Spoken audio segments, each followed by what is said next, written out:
kilo Hasan da. Tamam 1 kilodan. 2 kilo 5 kilo.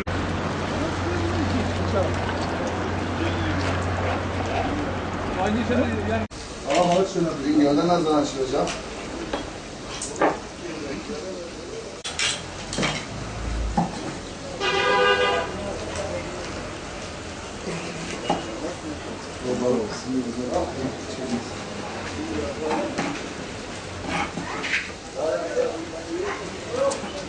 Hadi şöyle 29 lira. Ustam alıyorsun bunu. Evet, veriyorsun bunları.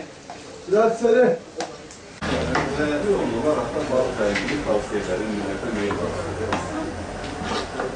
Unutma. İşte balık sezonu da başladı.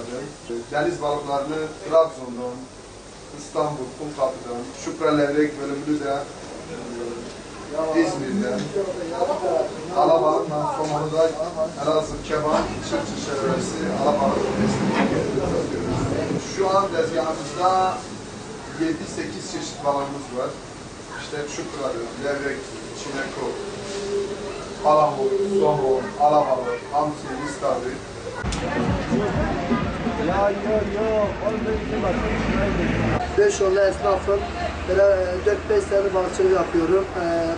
Balık çeşitlerimiz var. 22 çeşitlerimiz var. Adı çupra, duman çupra mesela.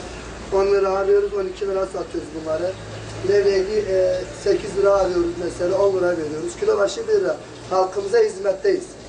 Ondan sonra çinekobı 7 lira alıyoruz, 10 lira veriyoruz. Hamsi 3 kilo 10 lira. 1 lira zarar ediyoruz kilo başına. Şu anda zarar. Şu anda hamsi normalde kilosu Trabzon'da 7 lira.